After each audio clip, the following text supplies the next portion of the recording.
Yeah, there was a car traveling in front of us that turned, looked prematurely for the on-ramp and just went straight in the lake. And so we pulled off behind and got out of the car to see if we could help, and yeah.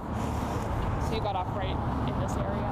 Yeah, actually, you can still see his tire tracks coming down right there, and ours are the second set. We came down a little past him and then turned back this way, and he went straight over that hill right into the creek there, or into the lake.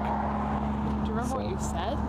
I remember being on the side and I was yelling at the car to, you know, to see if anyone was going to get out. I was hoping something was going to happen, you know, and then nothing happened. So I went out there and, you know, started trying to get whoever was in there out. We pulled out here and then I ran up to the edge of the water there and we were trying to get a, you know, contact with someone in the car and nothing happened. So went out there. How far in the water was the car at this point? Well, the momentum, as soon as he got in the water, the car started to float, and his momentum actually began to carry him farther out in the lake. So by the time the car had sunk afterwards, it was probably about 15 to 20 feet from shore.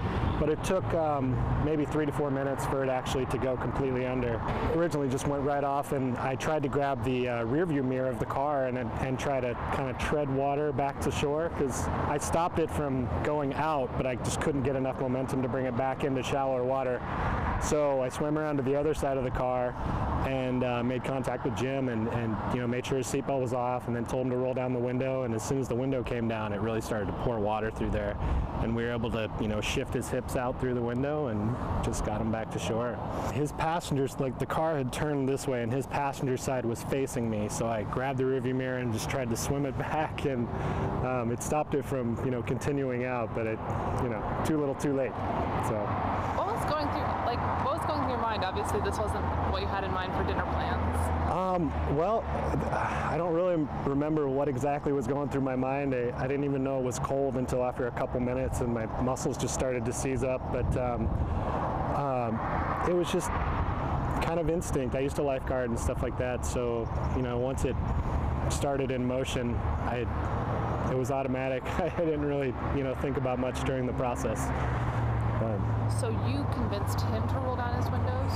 Yeah, the windows were up until that point, and luckily so, because it slowed the descent of the car, I'm sure, having the air pressure inside. And yeah, as soon as he rolled down that window, it started to go quite a bit faster. So. And then you hoisted him out. Yeah, I got his shoulders and I put my feet on the side of the car, and I was able to, you know, kind of drag him out through the window, and then I just had him in, you know, my arms like that and swam it back, and then I was able to walk with him out the rest of the way. Where did you come up out? We came out right here, and I remember because it was really hard to get out. I noticed that my footing was very difficult to get on the side, and then after we got out, I realized I'd picked the steepest part to come out at. It's nice and flat here, so yeah.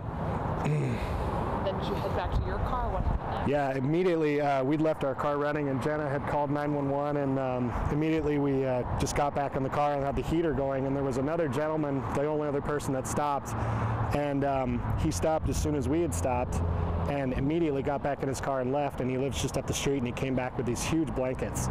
So we were just getting out of the water, and he shows up with these blankets, so we got covered with blankets and sat in the warm car, and then the police showed up, and that was quite a treat. So. It seems to me that it's not anybody that would stop in that sort of instance. Why did you?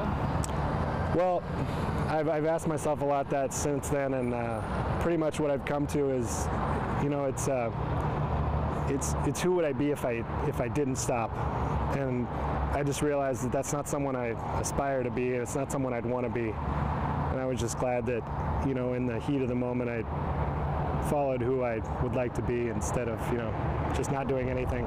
So.